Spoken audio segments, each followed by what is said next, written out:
Hello guys and welcome to the channel. आज मैं बात करने वाला हूँ डेटा वैलिडेशन के बारे में। डेटा वैलिडेशन हम यूज़ करते हैं एक्सेल में जो भी डेटा हम एंटर कर रहे हैं उसको रिस्ट्रिक्ट करने के लिए, उसको अपने अकॉर्डिंगली कंट्रोल करने के लिए। एग्जाम्पल से समझते हैं। मेरे पास यहाँ पे एक शीट है जिसके अंदर कई तरह के फील्ड हैं जो कि कुछ रिस्ट्रिक्शन के अकॉर्डिंगली फिल किए जाने हैं। अब वो रिस्ट्रिक्शन क्या है उनके बारे में एक बार बात कर लेते हैं। फर्स्ट कॉलम है हमारा candidate name and second department and so on. तो हम रिस्ट्रिक्शन एक बार देख लेते हैं। तो जो नेम है उसके लिए रिस्ट्रिक्शन ये है कि जो कैरेक्टर हैं वो मिनिमम 5 और मैक्सिमम 15 कैरेक्टर लॉन्ग होने चाहिए। Then department and designation select from the list. Basically मेरे पास एक डेजिग्नेशन और डिपार्टमेंट की एक लिस्ट है इस तरह से। तो ये इस लिस्ट से सेलेक्ट होना चाहिए, जिसको हम बेसिकली ड्रॉप डाउन बोलते हैं। तो उसको हम कैसे क्रिएट करते हैं उसके बारे में बात करेंगे। Then the third is date of interview, जो कि एक डेट रेंज के अंडर है। 1 अगस्त 2022 10 अगस्त 2020 एंड टाइम भी 11 बजे से लेकर 4 बजे के बीच है, 11 AM to 4 PM। Then education select from the list. Again education के लिए मेरे पास एक लिस्ट है तो यहाँ से वो सेलेक्ट होना है, इसके लिए भी हम ड्रॉप डाउन क्रिएट करेंगे। एक्सपीरियंस 3 और 3 ईयर प्लस। सो 3 ईयर से नीचे अगर हम यहाँ पे अगर मैं टाइप करता हूँ तो अभी कोई भी रिस्ट्रिक्शन नहीं है, हम कोई भी डेटा एंटर कर सकते हैं। 2.5 2.5 3.5। तो हम इसको रिस्ट्रिक्ट करेंगे कि ये 3 साल या उससे नीचे वैल्यू एंटर करने में हमें एरर शो करे या हमें अलाउ ना करे। आधार नंबर 12 डिजिट लॉन्ग होता है, तो यहाँ पे अगर हम 12 डिजिट से कम या ज़्यादा डालते हैं तो हमें एक एरर मैसेज शो करेगा। तो बेसिकली हमें पता चल जाएगा कि हमने जो एंट्री करी है वो गलत है। तो स्टार्ट करते हैं कैंडिडेट नेम से। कैंडिडेट नेम के लिए हमारे पास क्राइटेरिया है कि 5 to 15 कैरेक्टर लॉन्ग होना चाहिए, मिनिमम 5 एंड मैक्सिमम 5। सबसे पहले सीरियल नंबर डाल देते हैं 1 2 3। देन आपको 3 तक सेलेक्ट करना है और जहाँ तक टेबल है वहाँ तक ड्रैग करना है। कैंडिडेट नेम के लिए आप पूरा कॉलम सेलेक्ट करें जहाँ तक आपको डेटा फिल करना है। देन आपको जाना है डेटा पे। देन यहाँ पे डेटा वैलिडेशन पे क्लिक करना है। तो आपको इस तरह से एक डायलॉग बॉक्स दिखेगा। सेटिंग के अंदर अलाउ के अंदर आप इस ड्रॉप डाउन पे क्लिक करें तो आपको काफी सारे ऑप्शन मिलेंगे। आपको जाना है टेक्स्ट लेंथ पे। देन आपको बिटवीन का ऑप्शन यहाँ पे मिल रहा है। अगर आप ड्रॉप डाउन पे क्लिक करें तो आप देख सकते हैं आपको काफी सारे ऑप्शन मिलते हैं, not between, equal to, not equal to and so on. So मुझे एक रेंज के अंदर डेटा यहाँ पे फिल करना है या करवाना है तो मैं बिटवीन सेलेक्ट करता हूँ। Then minimum 5 character and maximum 15 character. Then hit okay. अभी आप इस कॉलम के अंदर डेटा डाल के देखते हैं। Let's say Amit Kumar. तो आप देख सकते हैं ये 5 कैरेक्टर लॉन्ग है और 15 कैरेक्टर के बीच में है, तो ये इजीली यहाँ पे एंटर हो गया। अगर हम इसी को अमित कुमार शर्मा करते हैं तो आप देख सकते हैं 15 कैरेक्टर से लॉन्ग हो गया। तो यहाँ पे हमें एक एरर शो कर रहा है रिट्राई कैंसिल के लिए। रिट्राई करते तो हमें दोबारा एंट्री करने देगा। कैंसिल करेंगे तो ये इरेज हो जाएगा जो भी हमने डेटा यहाँ पे फिलअप किया हुआ है। देन चलते हैं डिपार्टमेंट की तरफ। डिपार्टमेंट हमें सेलेक्ट करना है यहाँ से, तो इसके लिए हम एक ड्रॉप डाउन क्रिएट करेंगे। ड्रॉप डाउन क्रिएट करने के लिए आपको जो भी यहाँ पे डेटा चाहिए उसकी इस तरह से आप लिस्ट बना लें, कोई दूसरी शीट के अंदर बना लें या फिर शेमी शीट के अंदर बना लें। उसी तरह से डिपार्टमेंट के कॉलम को सेलेक्ट करें जहाँ तक कि आपको डेटा फिल करना है। देन डेटा वैलिडेशन पर जाएं, ड्रॉप डाउन से सेलेक्ट करें लिस्ट।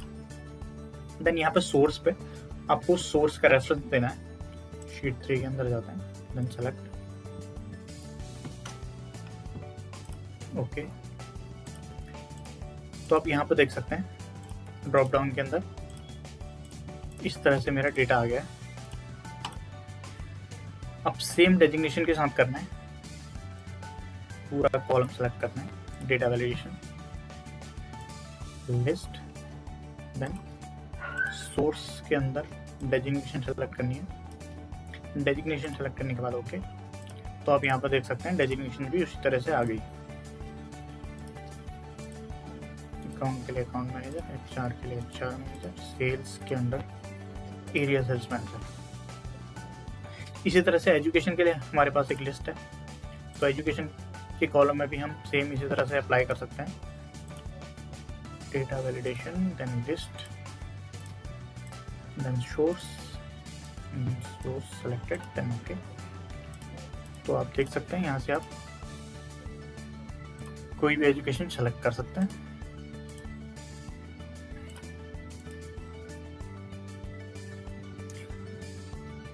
यह है सिंपल तरीका ड्रॉप डाउन को यूज करने का, लेकिन इसको थोड़ा सा कॉम्प्लेक्स बनाते हैं, थोड़ा सा एडवांस करते हैं।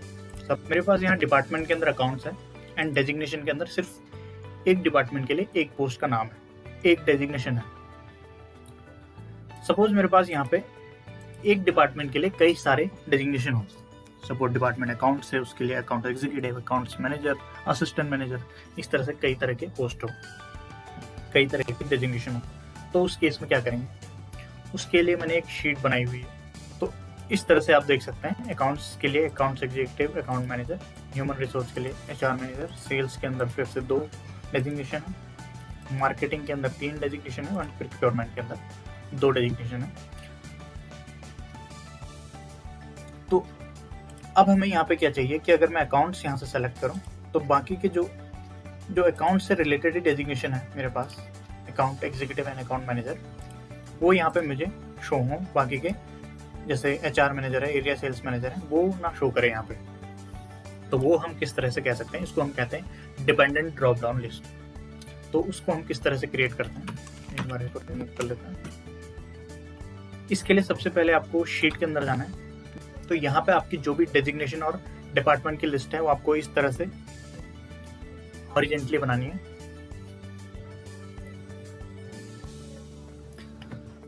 एंड आपको यहाँ से पूरा डेटा हेडर को छोड़ के सेलेक्ट कर लेना है, जो भी डेटा उस शीट के अंदर आपको विजिबल होगा। देन आपको जाना है फॉर्मूलाज के अंदर, then manager, then name manager के अंदर आपको क्रिएट फ्रॉम सिलेक्शन करना है। यहाँ पर आपको टॉप रो को चेक रखना है, बाकी आप अनचेक कर सकते हैं, देन ओके। तो ये बेसिकली आपका एक डेटा रेंज क्रिएट करता है। आप नेम मैनेजर पे जाके चेक कर सकते हैं कि आपकी पूरे कॉलम के लिए इसने एक रेंज यहाँ पे क्रिएट कर लिया। देन आपको डेटा वैलिडेशन के अंदर वापस आना है, डिपार्टमेंट कॉलम के अंदर वापस से फिर से सेलेक्ट करेंगे। देन आपको जाना है डेटा के अंदर, डेटा वैलिडेशन, लिस्ट, एंड ये जो सोर्स है इस सोर्स को चेंज करना है। सोर्स को इस तरह से सेलेक्ट कर लेना है, जो भी हेडर है, देन ओके। तो आप यहाँ पे देख सकते हैं डिपार्टमेंट हमारे शो हो रहे हैं। देन आपको डेजिग्नेशन के कॉलम में जाना है और जहाँ तक आपको डेटा चाहिए वहाँ तक सेलेक्ट कर लेना है। Then data validation and list, इसको लिस्ट ही रहने देना है सेटिंग के अंदर, अलाउ के अंदर। एंड सोर्स के अंदर आपको यहाँ पे एक फॉर्मूला अप्लाई करना है, इसको आप रिमूव कर सकते हैं।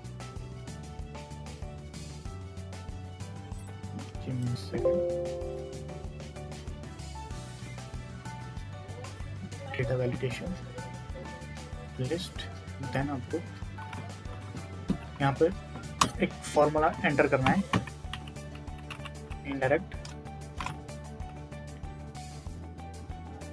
दिस, एंड ये वैल्यू आप देख सकते हैं यहाँ पे लॉक्ड है। आपको इसको लॉक नहीं रखना है क्योंकि आप कॉपी पेस्ट करेंगे तो ये पूरा आपका ड्रैग होना चाहिए। तो F4 प्रेस करके इसको अनलॉक कर लेंगे जब तक ये अनलॉक नहीं हो जाता। बेसिकली वो डॉलर का साइन यहाँ से रिमूव नहीं हो जाता।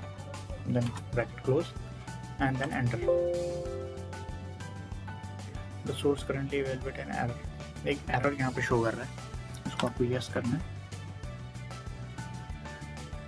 तो अब आप देख सकते हैं जब मैं यहाँ पे अकाउंट सेलेक्ट करता हूँ तो मेरे को सिर्फ अकाउंट एग्जीक्यूटिव और अकाउंट मैनेजर ही यहाँ पे शो करेगा। अगर मैं इसको चेंज करके सपोज सेल्स कर दूँ तो यहाँ पर मुझे एरिया सेल्स मैनेजर है, रीजनल सेल्स मैनेजर, इस तरह से डेजिग्नेशन शो करेगा। अब आते हैं डेट ऑफ इंटरव्यू पे। डेट के लिए हमारा क्राइटेरिया था 1 अगस्त 2020 टू 10 अगस्त 2020। तो इसके लिए फिर से आपको कॉलम सेलेक्ट करना है, देन आपको जाना है डेटा वैलिडेशन पे और यहाँ से आपको सेलेक्ट कर लेना है डेट। बिटवीन रखना है, आप नॉट इक्वल टू कुछ भी इसमें से रख सकते हैं, काफ़ी सारे ऑप्शन है।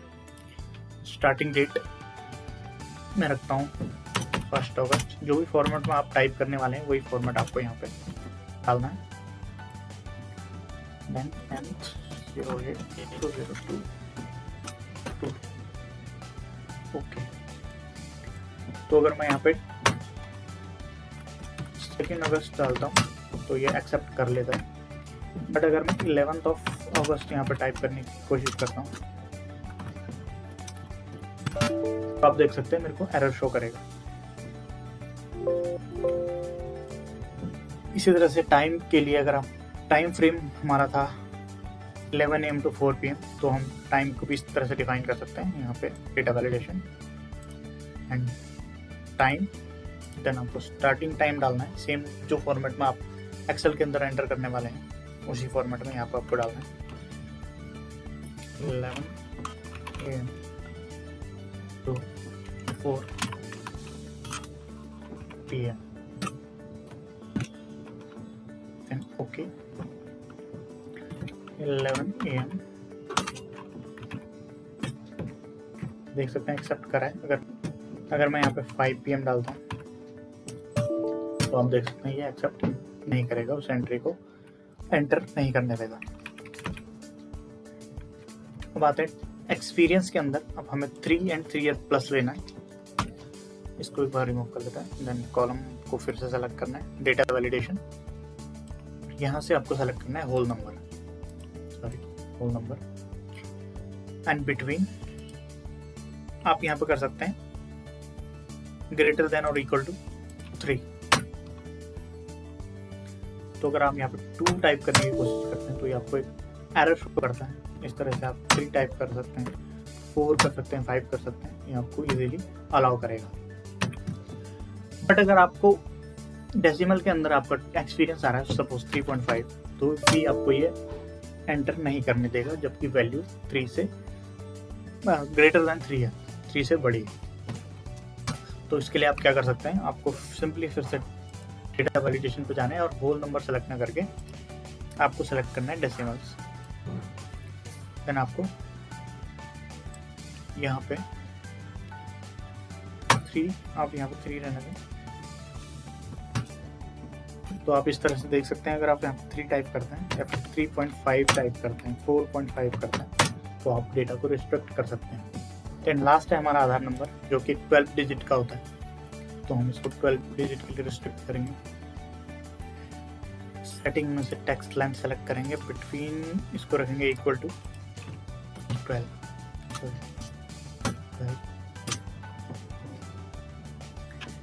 तो अगर आप 12 डिजिट से अगर यहाँ पे कुछ और टाइप करते हैं, टेक्स्ट लेंथ आपकी ज़्यादा है, तो ये एक्सेप्ट नहीं करेगा।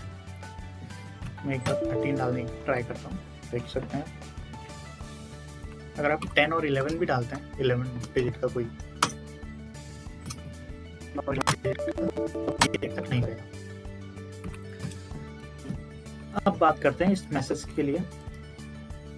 ये मैसेज आ रहा है, ये एरर मैसेज, इसको हम अपनी तरह से अपने हिसाब से कस्टमाइज कर सकते हैं। हम जो मैसेज चाहते हैं यहाँ पे शो हो जब भी एरर आए, तो वो किस तरह से हम इसके अंदर सेटिंग कर सकते हैं वो एक बार देखते हैं। आपको सिंपली जब आप डेटा वैलिडेशन अप्लाई कर रहे हो, आपको डेटा वैलिडेशन पे जाना है, टेक्स्ट लेंथ 12, देन आपको इनपुट मैसेज पे जाना है।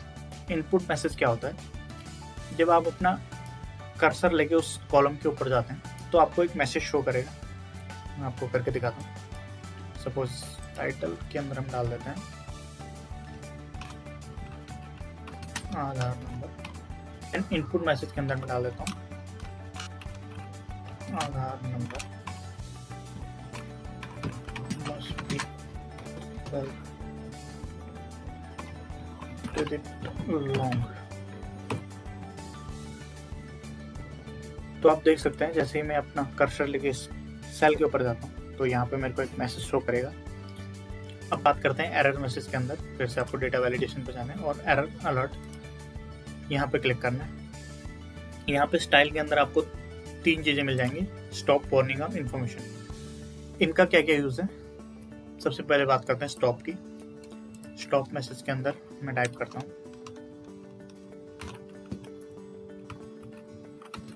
टाइटल के अंदर टाइप करता हूँ please try again. And input message के अंदर रहेगा आधार number must be digit tone, then okay। इसको मैं एक बार रिमूव कर लेता हूँ। 1 2 3 4 3 4 1 2 3 4। तो अगर मैं 12 डिजिट के अलावा कोई भी यहाँ पे वैल्यू एंटर करता हूँ जो कि इस क्राइटेरिया को मैच नहीं करती, 13 डिजिट मैंने यहाँ पे डाल दी, देन मैं अगर एंटर हिट करता हूँ तो यहाँ पे मेरे पास रिट्राई, कैंसिल और हेल्प के 3 ऑप्शन आते हैं। एंड यहाँ पे वो मैसेज आ रहा है जो टाइटल हमने यहाँ पे डाला था, please try again and Aadhaar number must be 12 digit long, ये जो मैसेज हमने एंटर करा था। अगर मैं ट्राई करता हूँ तो ये मेरे को वापस से वहीं पे लेके जाता है, बट अगर मैं कैंसिल करता हूँ तो ये पूरा जो भी डेटा मैंने एंटर करा है उसको रिमूव कर देता है। बात करते हैं दूसरे ऑप्शन की। अगर मैं इसको वार्निंग पे करता हूँ तो वार्निंग, तो अगर मैं सपोज यहाँ पे कोई भी डेटा टाइप करता हूँ तो यहाँ पे मेरे पास यस नो के 2 ऑप्शन आ रहे हैं। अगर मैं इसको यस कर देता हूँ तो ये रॉन्ग वैल्यू का एक्सेप्ट कर देगा, और नो करता हूँ तो ये एक्सेप्ट नहीं करेगा। कैंसिल करने पे सिंपली जैसे पहले इसने रिमूव कर दिया था, पूरा डेटा रिमूव कर देगा। मैं यहाँ पे यस करता हूँ तो देख सकते हैं आप इसने एक्सेप्ट कर लिया है। तीसरे ऑप्शन की बात करते हैं, डेटा वैलिडेशन देन इन्फॉर्मेशन। ये बेसिकली इन्फॉर्मेशन है, जैसे यहाँ पे इन्फॉर्मेशन आ रही है तो इसको भी आप उसी तरह सेट कर सकते हैं। यहाँ पे मैसेज टाइप करके and error message then okay. तो आप अगर इसके अंदर कोई भी गलत वैल्यू टाइप करते हैं तो आपको 3 ऑप्शन यहाँ पे भी मिलते हैं, बट अगर आप ओके क्लिक करते हैं तो ये सिंपली से एक्सेप्ट कर देगा। वहाँ पे आपको वार्निंग के अंदर यस और नो के 2 ऑप्शन मिलते हैं, बट यहाँ पे आपको ओके का ऑप्शन मिलता है एंड कैंसिल का ऑप्शन मिलता है। अगर आप ओके करते हैं तो ये उस रॉन्ग वैल्यू को एक्सेप्ट कर लेता है, अगर कैंसिल करते हैं तो ये उसे एक्सेप्ट नहीं करेगा और पूरी वैल्यू को रिमूव कर लेगा। इस तरह से हम डेटा वैलिडेशन का यूज करते हैं। अब बात करते हैं कि हमने एक्सेल के अंदर डेटा एंटर कर दिया है। सपोज यहाँ पे मुझे कुछ टाइप करना है, अशोक चौहान,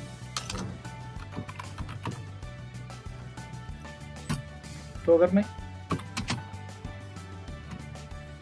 इससे ऊपर कोई डेटा टाइप करूंगा जो कि इस क्राइटेरिया को मैच नहीं करता तो ये मुझे यहाँ पे टाइप करने नहीं देगा, इस तरह से। बट अगर इस तरह की कोई कंडीशन हो जहाँ पे हमने डेटा वैलिडेशन के अंदर वार्निंग पे या इंफॉर्मेशन पे रखा हो स्टाइल को, तो वहाँ पे हम चेक कैसे कर सकते हैं अगर हमारे पास एक लार्ज शीट है, कहाँ पे डेटा हमारा हमारे क्राइटेरिया के अकॉर्डिंगली टाइप हुआ है और कहाँ पे नहीं हुआ है। तो उसके लिए आपको डेटा वैलिडेशन पे जाना है और यहाँ से ड्रॉप डाउन पे क्लिक करना है, देन सर्कल इनवैलिड डेटा पे क्लिक करना है। तो जहाँ पे भी उस क्राइटेरिया के अकॉर्डिंग डेटा एंटर नहीं हुआ है शीट के अंदर, ये उसे इस तरह से रेड कर देगा सर्कल के अंदर। तो आप उससे इजीली चेक कर सकते हैं कि कहाँ पे हमारा डेटा एंट्री में दिक्कत है, कहाँ पे डेटा एंटर ठीक से नहीं हुआ है। इसके बाद अगर आप इसे ठीक कर देते हैं इस तरह से, तो ये सर्कल ऑटोमेटिकली रिमूव हो जाएगा। बट अगर आपको ये सर्कल रिमूव करना है बिना अपने डेटा को ठीक किए हुए, तो आपको फिर से ड्रॉप डाउन पे जाना है एंड क्लियर वैलिडेशन सर्कल्स पे क्लिक कर देना है।